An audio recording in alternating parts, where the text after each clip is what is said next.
Hi, you're listening to Boggy Talk, Faith Conversations in the Mud, a resource of Church on Bayshore. Boggy Talk is recorded on Boggy Bayou in Niceville, Florida, and is hosted by Justin Wyatt and James Ross, pastors at Church on Bayshore. We typically want every matter of faith and life to have crystal clear answers, but it isn't always that easy. This podcast digs in to help Christians think with a kingdom mentality about topics that sometimes get muddy and bog us down. So let's dive in. Hey, and welcome to Boggy Talk. Thanks for joining us as we kick off a new series today, Inside the Church. Ooh, it's going to get crazy up in here. But before we dive in, I'm going to say hey to James Ross, faithful co-host here on Boggy Talk. How you doing, buddy? I am doing great. It is 2/22/22. Yeah, it's my Sam David's birthday. Oh, happy birthday, Sammy D. Yeah, he's 2/22/22. He's turning 30. He's a teenager. Wow. That's Two teenagers in the house. Wow. That's crazy. That's crazy. You know, hey, what's interesting is inside the church, the joke's on you. Actually, it's about the human anatomy because we are the church. So we're just talking about human anatomy All for right, the next 5 weeks. That's going to get interesting. No. Starting with the digestive system. Yes. All right. Speaking of digestive system, let's cut this out. Let's cut it out. Yeah. So hey, How are you? I'm doing great, man. I'm doing great. Yeah, small man. Things are well. Yeah, my voice is changing. You're also going through That's right. puberty. In celebration of 2 teens. Yeah. But doing great. Kids are good. Family's good. God's good. Yeah, doing all right. That's good to hear. Yeah, it's That's good. good to hear. Literally Yeah. good. Yeah. All right. Fun season in the life of the church. January, Yes. February is always a time where people are kind of getting into church again and checking out new church. beginnings. And man, we've had a lot of new people connected. It's been yeah, awesome. it has been awesome. It's been a I good think about the past 2 good time. discovers we've had. They've been 70 plus people Yeah. total. Yeah. Woo, that's yeah. a lot. That's a lot. Yeah. Yeah. So That's cool. a lot of those people are thinking, hey, what does it mean to be a part of the church? And a lot of those people, come from with some baggage from church, some all got hesitations baggage. to being a part of the church. And so we're just going to lay it all out there in the next 5 weeks. The good, the bad, and the ugly. That's right. That's Yeah, right. That's so- our tagline, right? That's right. So Yeah. the next 5 weeks, we're really going to talk about the inside of the church and what goes on, but also we're going to frame that around our discipleship essentials: worship, Yes. grow, serve, give, reach. So exciting weeks to come. We actually have some guests who are going to join us, get their Yay. expertise and insight in some of these areas. But we really wanted to talk about, One some is of the- good, one is bad, and one is ugly. Oh. You figure You out. determine. You figure that out. And we're not going to tell you who's coming. We're just Yeah. you're going to have to determine Yes. when you Yes. hear or see. You're Yeah. like, oh, that's Yeah. the ugly one. And That's then we'll the- do a vote to build everybody's self-esteem. That's No, I'm right. just kidding. A listener poll. But we wanted James to is the good, the bad, and the ugly. Okay, sorry. What if you're all three? Yeah. Really to frame this in terms of our discipleship essentials, because these are the areas we want to see people Right, growing in. right. And also we say in staff team a lot, there's problems to solve and there's tensions to manage. And sometimes it's a problem it's a clear solution. But most of the things that we deal with in life, and especially in ministry and in our faith, and as we live it out, it's a tension to manage. Yeah.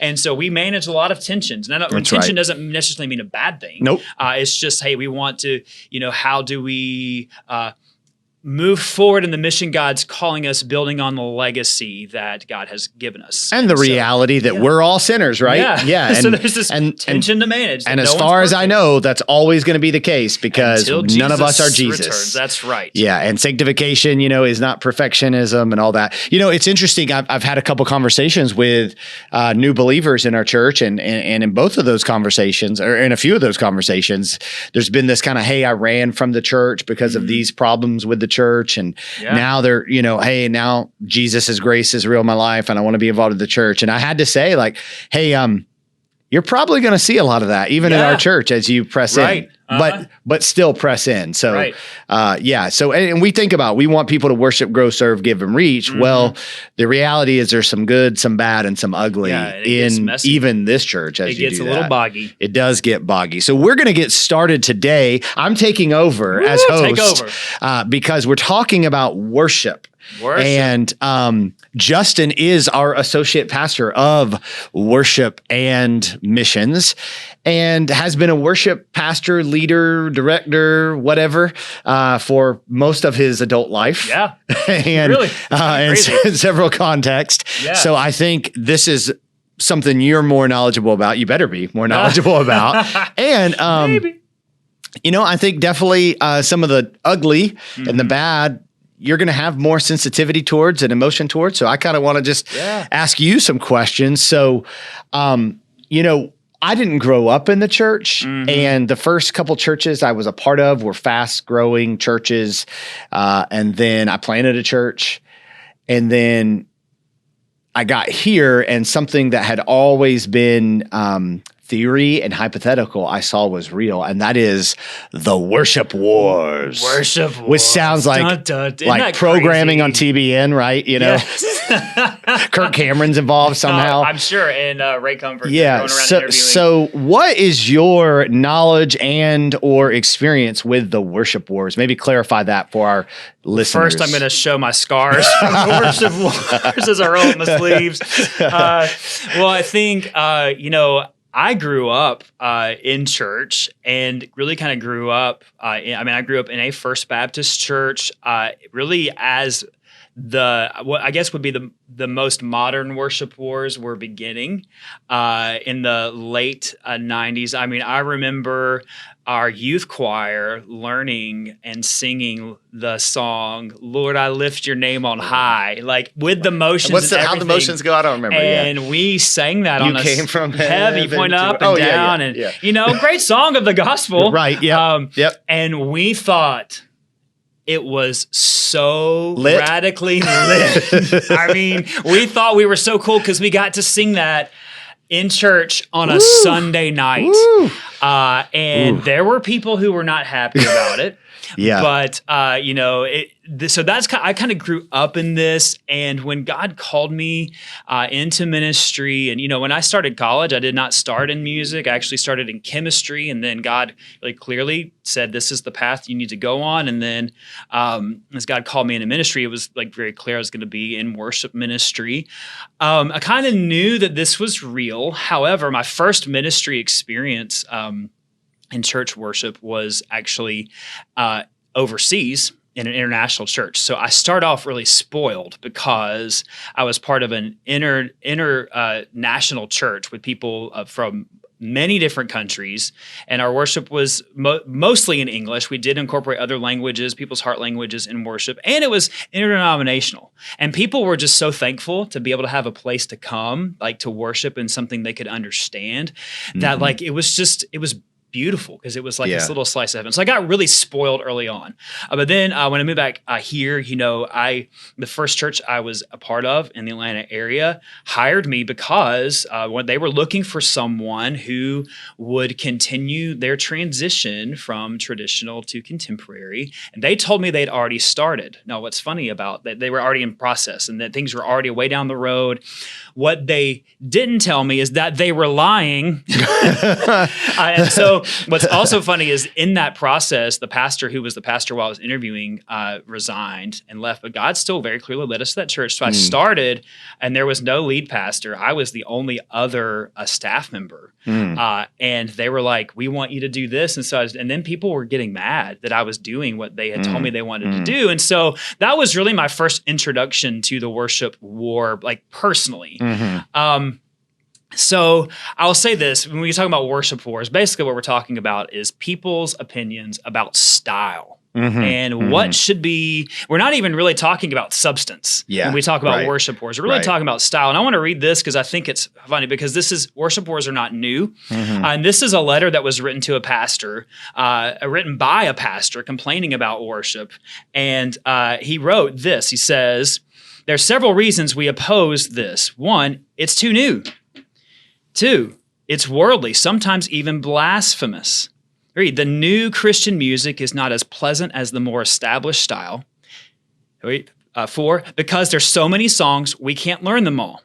5, it puts too much emphasis on instrumental music rather than godly lyrics. The new music creates disturbances, making people act indecently and disorderly. 7, the preceding generation got along without it.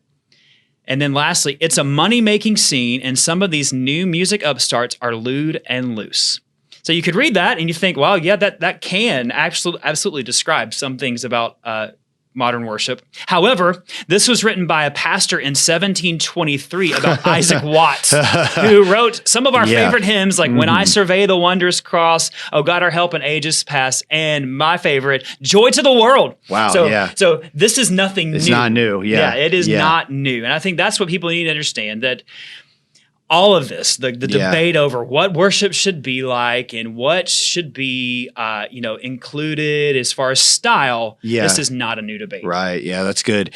I think it's interesting because the Baptist church has probably been where it's been the strongest, in terms of the war, mainly because we're the largest denomination, Protestant denomination in the country.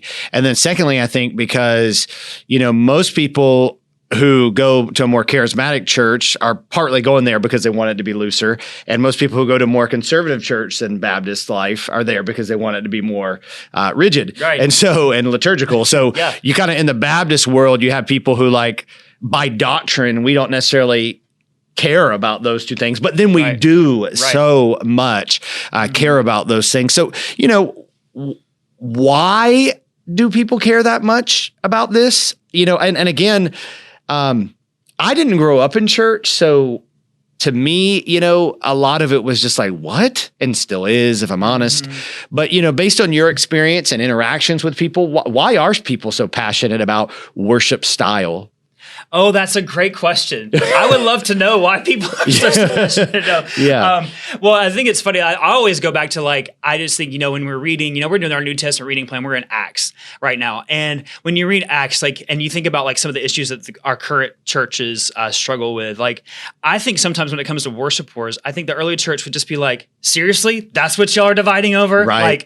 What instruments and how, that's what you're passionate about. It's such a for me, I think why people get so I don't want to say worked up, because I don't want that sounds demeaning and I don't mean it, but who gets so passionate about this was because we just like what we like, and it's an easier target. Honestly, music is an easier target than some of the other things, like whether or not we are growing in our faith, whether or not we're growing in our reaching and sharing the gospel. It's an easier mark. And I think too, music is powerful. I mean, God's designed it that way. And really, I think it's an emotional thing. Yeah. And so you'll never have a conversation about worship, specifically musical worship, which talking about how interchangeably we use music and worship when there really shouldn't be. That's another point. We shouldn't use those interchangeably, because music can be worship, but not all worship is corporate music. Worship through music. I'll say that. I'll say that moving forward, Justin. Sorry. I'm not. Yeah. We can just now. You know what we're talking about. But I think it is so deeply personal because. If you think about our favorite movies and our favorite TV shows, one of the reasons they are that way is because someone spent some time crafting some music that goes along with it that makes the points hit home. And it's the same thing, with when it comes to music and when it comes to worship, so much of what God has done in our own lives personally or even corporately as a church, he there's oftentimes an anthem or a song that kind of we can go back to. I remember my call into ministry, when I really felt God impressing in my heart to change from chemistry to music and leading me in this direction of worship ministry. It happened in response to the word, and we were singing a song. And it was a psalm. Thank you for giving to the Lord. Not that one. Okay. Hey, Jeff Waits. It was that's right. He's got a smile. But it was Psalm 84. We were singing a song based off of Psalm 84, which says, "Whom am I in heaven but you? Earth has nothing I desire besides you." And we were singing that. It was God, I can surrender this to you. So God does move profoundly in those moments of worship. Absolutely. And so that's part of it. It's an emotional thing. Yeah, I think it's interesting because there's legitimate, contextualization of So the gospel doesn't change and the word of God doesn't change, but the approach of the church and methodology of the church does change based on its context. And so what is corporate worship through music in India is not going to be what's best corporate worship through music in Niceville, Florida. So there's that, but then we have this ever-changing, growing culture of consumers in America that seem to just make it all about us. And so like, there's not any give and take, and I think typically our younger viewers, when they're hearing this, are thinking, yeah, those old people who don't want any of our music. But then our older viewers are hearing, yeah, those young people who won't sing what Jesus intended us to sing, So there's this selfish ness that exists in all of it. And I think that there's something valuable about a worship service where everything isn't exactly how you would prefer it to be. Oh, absolutely. Because if it's worship is bigger than the music and bigger than yourself. Absolutely. And I think that you're hitting on a key point is like, we have to recognize like our tendency to view church in 2022 in the West is like, we are highly individualistic people. And so we view worship as that. We come to church often, people come to church thinking, what am I going to receive from this? Rather than like, how do I contribute to this? And there is powerful witness in corporate worship. When people are, I think it is every generation, or should be every generation. It's like this is the one time where we should be. I mean, more than anything else, a picture of the church is this intergenerational people just constantly one anothering each other, saying like your preference more than mine, because ultimately we're here to serve each other. And I think that is often, when we talk about the modern church and worship, really like when worship wars to their full extent, I think lead to basically at the very least, like age graded worship services where you have an older crowd going to one service and a younger crowd going to another. And there's not, which that's kind of our case right now. Right.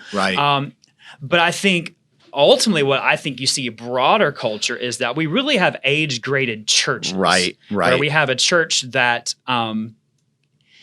is mainly older people, and we have a church, and so they're not like necessarily reaching the next generation. Or you have a church that is full of young people who aren't really being guided by the wisdom of the generation before. Or you have some churches who blend it all together and try to make everyone happy, and in doing so make everyone miserable.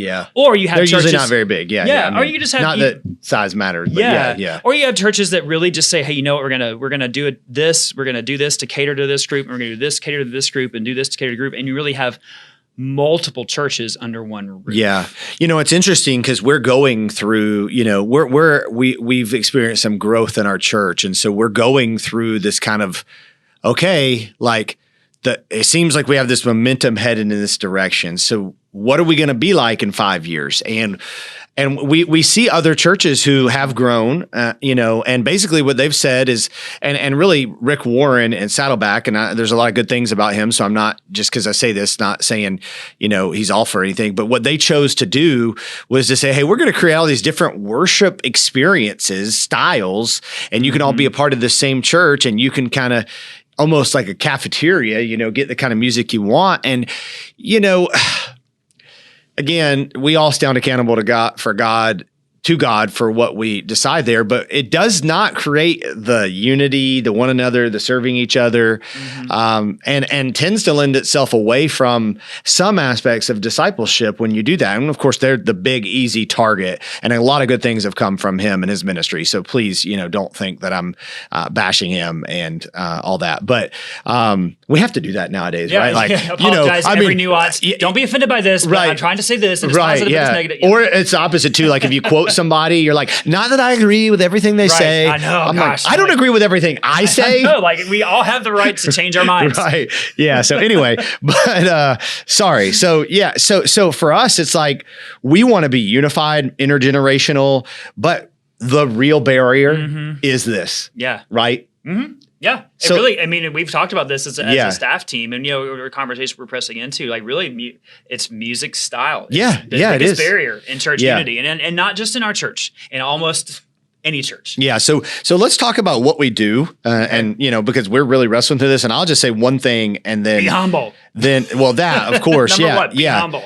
I think we have to start with the education that this is not a primary or even a secondary issue. This is like a third tier, fourth tier issue, music style. Yeah. Like Agreed. preference. Like it is not the gospel. Like, and it is not even ecclesiology. Like it's on the lower level. And so like, if you're sitting in a service and you're like passionately, emotionally filled because you feel this way about the style, again, not necessarily the lyrics, the style. Like that's immaturity. Right. That's not Christian maturity. And if you think that, hey, it needs to be the way I like it, love does not insist on its own way. So that's not loving. So I would just say as the pastor, the pastor, people often ask, are you the pastor? I'm like, I'm one of the pastors. Like, but you're the pastor. I'm like, I'm really not the pastor. I understand what you mean by that. Right. We have four, and ministers and lay people. Anyway, but like as my job, because, I just think the primary issue is like the education of it is immaturity to think this is this important. Absolutely. But they still do, and they still talk to you about it. Do. So what do we do? Yeah. Or they send some anonymous. It's like, hey. So I think, what you just said is be educated. Like that is the number one. And that goes for every generation. Right. I jokingly said, but it's also serious. We be humble. I think that there's three things I think we can do. I mean, there's a lot of things, but kind of these are broad statements. The first is acknowledge some realities, three realities for us to acknowledge. First is this, that every generation thinks they're right. Okay. And that just is what it is. And let's be humble and recognize that like, I might not be right in this, and that's okay. Like we want to pursue the truth of who Jesus is and exalting him. So that leads to basically that acknowledging that I have preferences. Yep. Like just acknowledge. Right. Let's stop. And I would say, just acknowledge that this is your preference and say it that way. My preference is not, it's so wrong when you do this. Because like that's one, you're not going to get anywhere in that conversation. Two, like you just have to acknowledge and be mature enough to recognize this is simply my preference. Right. And I think, I'll speak to that. Like I love people and I want people to worship Jesus. And, part of our mission is to do whatever it takes to see people believe in Jesus, belong to God's family, and become who God's created them to be. So that means innately in that statement, and in whatever it takes means I'm not going to get my way all the time, because whatever it takes is me saying, I got preferences. Yeah. And so even in leading worship, there's things that aren't my preference. Right. But you lay that aside, for the greater good. That's good. And then number three is just acknowledge. Wait, what was number one? Number one was every generation thinks they're right. Just acknowledge that. Number two is acknowledge you've got preferences. Okay. And three is that this is something that people don't want to acknowledge. And that, especially in Baptist churches, because I think historically, especially in the 20th century, in Baptists, like we pride ourselves, and I don't mean pride negatively, but I mean pride ourselves as being people of the Word. We are people of the Word. We desire to be people of the Word. And so because of that, Baptists, when it comes to musical worship, have kind of really looked down upon people who are more expressive or more charismatic. And they say like, oh, they're just following their feelings. Well, I would counter that with, you are too. Yeah. And you like the way, acknowledge. Yeah. You like the way your preference makes you feel. Oh man. And just acknowledge, and it's okay to acknowledge that you have feelings. Ooh. And then as we talk about what do we do about these acknowledgments, I would say first, every generation needs to right. You're not always right. That's what you do. Acknowledge, I'm not always right. Yep. Two, don't over spiritualize your preference. That's good. You have a preference, and just say, this is my preference. And don't try to over spiritualize it by taking verses out of context to make your point. Yeah. And really the third is you should feel something in worship, and it's okay. It is literally, if someone says, this is my preference. Like if someone comes to me and says, Justin, I don't like this style of the contemporary service. My preference is this. You know what I would say? thank you for saying that in a mature way. Yeah, right. Absolutely. And you know what? And then as the worship pastor, I'm saying, well, how can I honor you? Yeah, You know, yeah. how can I help you? And so I'm thinking through that, you know, and I think when we just come like saying, this is my preference and do it. Yeah. I'm like, well, sorry. Like I can't make everybody in my own house happy, like let alone like everyone in this house, you know? Yeah. I don't want to commit eisegesis, which means taking one scripture and making a point out of it that I shouldn't make, which is, not good, because Matthew 6:33, seek first the kingdom of God and his righteousness, and all these things will be added to you, is really talking about provision and not worrying and not storing up treasures. But I do think that there's some application in that verse to the church, and that if the church is really trying to say, what does the kingdom of God look like here through us first? And does that, then some of these other issues work themselves out. And I do think so much of like what the church style, and I'm getting to beyond just the music, looks like is like a debate about culture. And so like the big argument would be like, well, we don't want to look like a nightclub. I'm like, yeah, but you look like a country club. Yeah.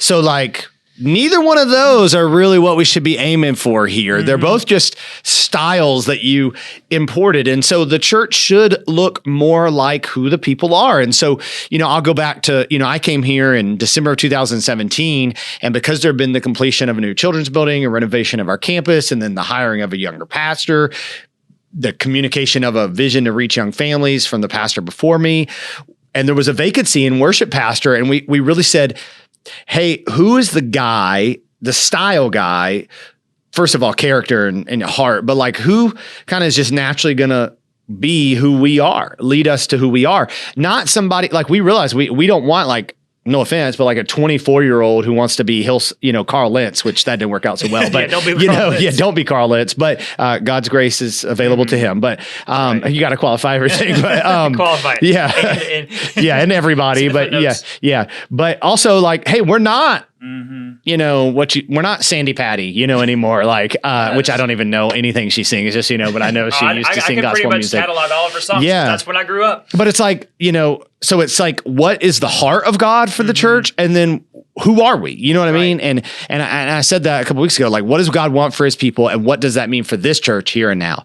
And I think that's true of all these things. Like, and when we really are so passionate about these secondary issues, like it's weird. Passions. You know, I had a lady one time, in this church, like say to me, you know, she was like, hey, she pointed at me, and I came over and she said, and pointed at you and said, you need to tell him to turn this music down. Yeah. You know, and so the first thing out of my mouth was, excuse me, you shouldn't talk like that. Because the greater issue was not whether the volume was too loud or not. Right. It was, hey, you shouldn't be acting like that. It's one thing to say, hey, excuse me, pastor, this music is loud and it causes a distraction for me. Like, that's valid. Right. And the truth is, you have volunteer sound engineers, you know, like, so engineer is such a strong word, right? Well, and then you have everyone's opinion about what the appropriate level is. And we do, like, we measure how loud it is. And at no point are we ever in an unsafe level. In fact, we're actually run things comparatively to most churches our size. We run things on the quiet side. Yeah. Which some people are like, I beg to differ. I'm like, the proof's in our metrics. Yeah, and people about the guitar and you know the drum. What's so funny about the guitar and drums thing is just that there's actually a greater biblical case for guitar and drums. In fact, way stronger biblical case than a piano or certainly an organ that was talks about electronic. Like a piano string. But it's modern. It wasn't around in the Bible. Right. So it's just funny that people have used that. Hey, so speaking of all that, what are some interesting things that you've heard about worship? Well, I think, and there's both sides of this. I think, we tend to think a lot of it's, volume. And when they say volume, and honestly, a lot of our people who said things were too loud, a lot of that stopped happening once we got better speakers, honestly, because I don't get into the science of the audiology of it. Once we got better speakers good, because science has no place in the church, just like 7-Eleven choruses don't have a place. What's funny is that's the one that and so let me just exhort you, church, because I love you. Please never say 7-Eleven choruses again. What does that mean? So let me explain what it means. Is that the ones you got at the gas station? A lot of critiques about worship, both old and new, are based in some form of legitimacy. So the phrase 7-Eleven choruses, if you've never heard this, one, you're be glad, because it means you escaped worship wars. So it really means it's kind of a dig at modern choruses or modern songs, because when the modern worship movement took off in the late 90s and 2000s, a lot of songs were in the Baptist church. It had taken off in other churches before that. A lot of the songs were choruses, and they were sung a lot. You know, the song that everyone says as an example from that era is like, I could sing of your love forever. Like, I could sing of your love forever, which is, you know, it's a beautiful song. And that then the joke became Justin. is, I could sing these words forever, because it just repeats itself. It does repeat itself. Okay. So the joke, which it was, we sing the same 7 words 11 times. Okay. And so it became like, basically people say that now to lump all modern worship music into that category. And so when people say that to me, first of all, I'm like, man, they're just speaking from a place of their preference, 2, of ignorance, because those songs drive me crazy too, and we don't sing them. Yeah. You know, like it's that repetition, but also I would like to point out your hymnals, the printed bound version of it, that has a lot of repetition. You know, you think about a lot of hymns, you know, blessed be the name, blessed be the name, blessed be the name. I mean, how many times are you going to sing blessed be the name in that hymn, you know? What's interesting too is the Bible, the songs in the Bible are repetitive. Yeah, the steadfast love, like Psalm 136. Yeah, like, I know. And you might just be singing holy, holy, holy is the Lord God Almighty. So I just say, I would just say, again. if you want to have a conversation about modern worship and traditional music, let's have that. But please don't say 7-Eleven, or else I'll just be like, this person is ill-informed. Yeah. But also, like, there is room for repetition in music, because music is didactic. It is teaching. I think a lot of the things that we get are like passive aggressive, like anonymous connection cards, like didn't like that, or, you know, I didn't, when I first started, it was the worship pastor sitting wearing red pants. Yeah, that was pants. On. And then green pants. Like green pants. Which, yeah. Ironically. So at least they're not like, you know, bigoted towards a color. That's right. We've just graduated. Wait, maybe they were. Maybe so. I guess you were supposed to wear white pants? I don't know. I've got those too. Some of you guys got that joke. Some of you didn't. Right. Anyway, sorry. I got my white pants. I got my white pants on. That's right. I think only after Easter and before Labor Day. Yeah. That's right. You got to get in the window. I think, you know, when people say that blank is so just like, they'll say that guitar playing during the prayer is distracting. I'm like, well, you don't have that complaint about the piano, and it's actually softer. So it's like, it really, things that get said and have been said, like, come back to preference. Now, I will say this happens on the younger side of things too. I mean, I was at a worship conference, not a worship conference. I was at the Passion Conference, and this is like a worship teaching conference aimed at 18 to 25-year-olds. There was a leader, and we were like sitting down having dinner, and it's crowded and people are everywhere. And our group was sitting, and there was another group from another area, I don't even know where they were from, like kind of like backed up to us, and they were talking. It was headed to the last night, and you know, like the last nights, they're going to pull all the punches. It's going to be great. The teaching's going to be, the music's going to be great. And a young girl literally was like, I just hope they do something really amazing, because I just don't want to be disappointed. Like, I don't want to leave disappointed. And I was like, I can't believe she just said that. And so like everything, I literally, the exhorter in me turned around and said, hey, I just want you to know, like, Jesus is going to be there, and you're not going to leave disappointed. You said it? I said it. Yes, come on. Because I'm thinking, all of this points back to we are not here to worship a song. Yeah. We're here to worship Jesus. Yeah. Like, and if we can't get over our preferences, you know, like in how, like in music, I mean, come on, people, like, and that's old and young. That is a non-discriminatory statement. We've got to get over our preferences. There really is, and you know, I can't say this for everybody, but when you approach a worship service and you're thinking, I hope I like everything about this worship service, or even you say, ooh, I really like this, like, it's not about you. It's about God.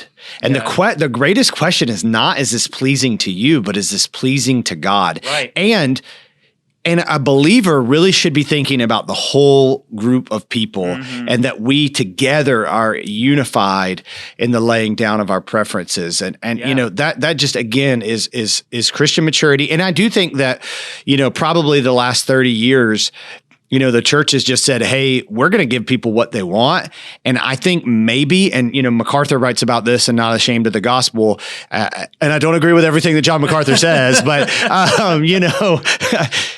maybe what we've done is we've actually created not good disciples. We've fed the monster in many ways. Yes. Like we decided, like as church leaders over decades, we decided to give people what they want, and now we get frustrated that people treat church like the Golden Corral. Like I can go and get what I want when I want, and I can skip that, and and it costs me not a whole lot. I mean, really, so I think that is a great explanation of what the church is today. Yeah. And I would say that if you begin to say like, I can't worship unless there's light. That's dangerous. I can't worship unless there's fog. I can't worship unless it's dark. I can't worship unless it's not dark. I can't worship unless they do these kind of songs.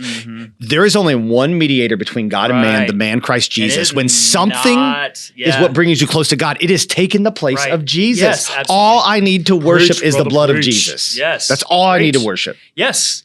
Amen. I think that's like we just have lost sight of it. And like I said earlier, this is non-age discriminatory. I think as we talk about worship in the church, it typically, and you said this earlier, it's like, and we think it's if you're an older generation, you're thinking of all the young people who don't get it. If you're younger, you're thinking of the older people who just don't quote unquote get it. Yeah. And really, we've got to first say, do I get it? Like, am I missing the point by thinking if we don't do this and don't do that? And I think, I'll go back. I just recently attended a funeral for a family member of a church member, and it was beautiful. It was just a sweet honoring service. And the man leading worship before he sang a song. He sang the song "Living Hope," and he said, you could tell as he sang it that he was not super familiar with it. That the family had asked him to sing it, and he was a family member. And he had the music, and he was singing it, and he was learning, almost like he was learning as it was going. And it musically, it wasn't an awesome moment musically, but it was so worship. I mean, like literally the family is standing up worshiping because of what we're singing in this moment. And I lost it in the back. I was just like boo-hooing, and I didn't even know her. I'm just there to support our friends, our family. It was just the most worshipful thing. And I was just like, I can see the tears coming in your eyes right now. They're coming right now thinking Yeah. about it. Like, we had sung hymns, and then we were singing this, and I was like, here is an older saint leading this song that he's not super comfortable. And he even said, you can't beat the truth in this. And I was like, can't we just be that way all the time? Like, no matter what we're singing, like, you can't beat the truth in this get aside our preference. Because I tell you, it was just like, it was a holy moment together in that church. And I just think like, why do we insist on having love does not insist on its own way. Some of the best worship I have is on Wednesday nights in the kids ministry. And some of the kids are just there being goofy, whatever. But like some of those kids, like they're just connecting, and they sound terrible. Yeah. I mean, you can be all grandma and nice if you want, but they sound horrible. It's not beautiful, but it's not. But I'm like, man, there's just such innocence to them singing these words. Yeah. By the way, they don't prefer hymns, but like, it's just beautiful. Well, hey, kind of maybe pulling you a little more into the mud. Ooh. So one of the more recent debates about, if you stayed on for this, it's good. You stayed on for the good stuff about worship. Getting is boggy. like, hey, why are we singing Bethel songs? Oh, that's a good question. And why are we singing, Elevation Church or Hillsong even, because these are churches that their teaching is not compatible with sound doctrine. Their music isn't necessarily a problem, but we're giving them money. Like, what do you think about all this? Yeah. So what do you think? Tell us. I can tell get us. into the money aspect, which will take way too long. So no, do it, we man. don't really pay a lot of anything. Really, we pay a licensing fee. Are you saying we steal it? No, we are legal. Okay. I would say you're going to tell Bill Johnson, no weapon against me shall prosper. Right. So I'm not paying for your music. So I think Bill, I don't know. And I will say, as long as this lives on the internet, I have the right to change my mind. Okay, all right. I'll tell you where I am today, because I think that, some churches draw a very clear line in the sand. Yes, they do. And that's okay. Like, you got your conviction. I am very cautious in introducing a song that would be written by certain churches. And I'll use Bethel as an example because they're kind of the easiest. They're the easiest target because they have some whack beliefs. They're a church with some very whack beliefs. However, they also have literally some of the best music. Yeah. Their music is very good. I don't understand God and his sovereignty, why he allows that to happen. I know. Man, seriously. I'm very cautious, very, very cautious about introducing any song that originated there, simply because I don't want to steer people in that direction for sound teaching. Yeah. So if we do a Bethel song, which I can only think of like a couple that were originated there that we do sing, like Goodness of God. Yeah. You always say, not that I agree with everything that Bethel before you do the song. I say that. I will only do those songs really corporately. I mean, so in my own, like I will listen to them. Like, now I will say after a while, it kind of wears me out. Yeah. You know, I mean, I love modern music, well, but after some a while, of them are like 15 minutes long I'm like, too. I just my ears are tired. Yeah. But I get that way with other styles of music. So my playlists are so random. Very cautious, and we'll really only do a song theirs or some other churches if it's also been widely covered by other. So if somebody like types it in, it's not necessarily going to pull up. So you take Goodness of God, you're going to find like literally 400 versions of that song. You know, because I don't. Pretty sure the Mormon Tabernacle Choir has done it at this point. I mean, they've done most of our hymn books. Yeah, so that's where are you wild. going to draw the line?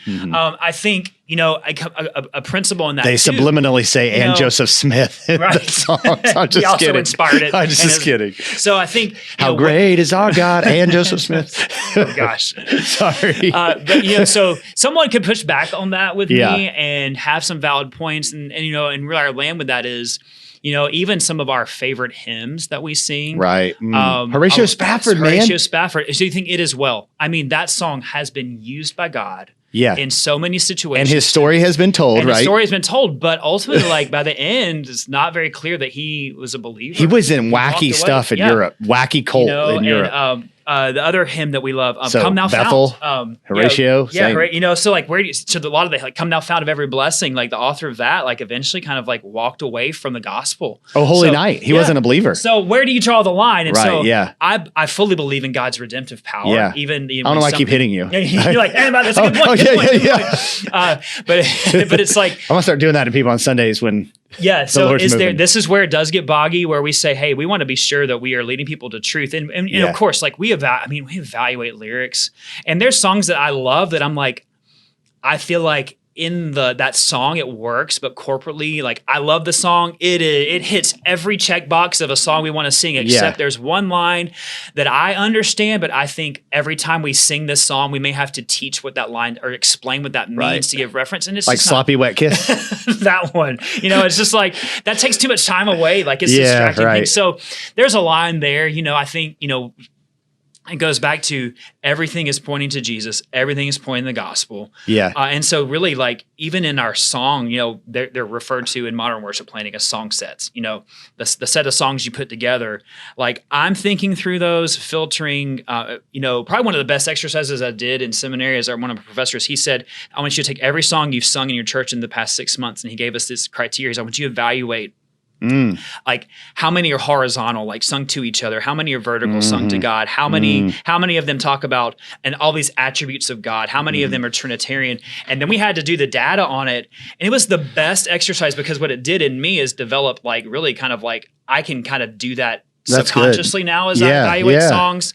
But it helped like see on paper. Like, somebody out there is going to start doing that. They're going to be like, he missed this, but it's like, you know, you can't cover all of who God is in 3 songs. No, you cannot. But we want to be sure that we're hitting like a steady diet. Like every healthy person has a steady diet. That's good. And so we want to have a steady diet of the things we're singing. And so that means that like, there's sometimes I eat things that I know are good for me, but I don't love. And it's the same with worship. Like this song, I may not love it, but it's good for me, to digest this truth. And you make sure that you say breakthrough at least 10 times every Sunday. Oh, that word. Woo! Gotta have my breakthrough. My breakthrough. Yeah, that's the worship buzzword right now is breakthrough. It used to be atmosphere, now it's breakthrough. Yeah, well, I would say what I appreciate about you, and I would just say, you know, if you're a part of a church, you do need to ask the person who's in charge of the worship service, whether that's the pastor, whether that's the person, like, are they thinking about these things? Because if they're not thinking about these things, then I think that is a negative sign because a lot of churches, unfortunately, it is just about the production. Does this music sound good? Oh yeah. Do these people look good? Oh yeah. I mean, I've been around those people. I have served alongside those people where literally it's like, we're going to plan a worship set. All right, we need a fast song. Okay, this is how worship was planned. Yeah. Like we need a fast song. It needs to be upbeat. That's going to work people up. And then we're going to need this next song to kind of land and bring the mood down. And then we're going to do this song because that'll just be the epic, like that's how it's It'll planned. give them all the feels. Yeah, it'll give all the feels. And so that's what we... So we're going to do Bringing in the Sheaves. And that is not how we, as I'm planning, am I thinking through how will this song land? How will this song feel? Where will the mood be? Yeah, absolutely. Because I have to think through those things to pastor well and shepherd well within the service. So yeah, I mean, you got to be thinking through all those things, but really like thinking through a steady diet of what are we doing with these songs? And are the songs we're singing informed by scripture and pointing us to the worth? I think it helps that, we go through the books of the Bible and sermons. So like, you're not looking to like okay, James is going to talk about like the four ways to be better this month, and so like, how do I connect that to God? It's like we're moving in this direction. direction. You're just like reading the scriptures that what they are, and we talk about it. And every what I try to do in the music portion of the service, knowing that's what we're going to cover the gospel in the teaching every week, but I also want us to be singing the gospel. Yeah. So I'm thinking through the thread of like, are we talking about God and his sovereignty in creation? Are we talking about our need for a savior? Are we talking about, we talking about these things on a steady basis? Are we talking about the blood? Are we talking about the cross? Are we talking about the resurrection? Are we talking about his return? Or excuse me, I would say talking about, he's singing about these things. Yeah. And making sure we are having a steady diet of Christian doctrine in what we're saying and giving space, because worship, you do need space to respond. Yeah. So amen. It's all these things. Yeah, that's good stuff. It's tensions to manage. Yeah, they are tensions to manage. And maybe we don't have time for it. The only other thing I would say is like, there's a performance element of leading worship. Whether that's the media team, that's you, that's the musicians, that's the vocalist. And then there's you just want it to be genuine worship. Yeah. Like, how do you strive towards doing things well, but avoid it becoming a performance? Slick, yeah. One, you mess up and then laugh about it. Okay, yeah, that helps. You do, like, just like this past Sunday in the 9:30 service, or a few Sundays ago in the 9:30 service, like I was playing keys and I like accidentally hit a key, and it just like there was no way to cover it up, and I just was like, oops, that was my fault. I can't blame that on anybody. Like stuff like that's going to happen. I think we, in our rehearsals and with the tech team is like, we want to create a distraction-free environment. And so that's, some jargon for saying we don't want to do anything that takes the attention away from the main point. So whether it's in tech or in worship team. Yeah. But at the same time, like we don't want to become so slick that it's not approachable. Right. And one of the things we started, we've reintroduced choir, and it looks different than how it did before. We're doing like an intergenerational choir. We've got students, adults, all the way up to our senior adults on one choir once a month in services. And I told this to them, is that we are going to pursue excellence.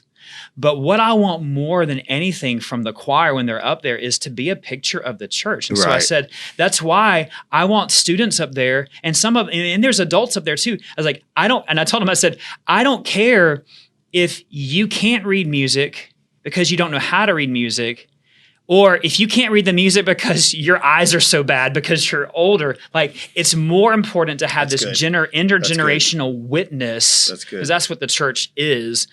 So we rehearse, we iron things out. When we make mistakes, we recognize it, we correct it, but we also recognize making a mistake in our music is not the end. Like, it's not our identity. Like, if it's a consistent thing that we need to address, we'll do it. Yeah. But also, I want to, as a leader, and this is no matter what you're leading, you have to give people the freedom to mess up.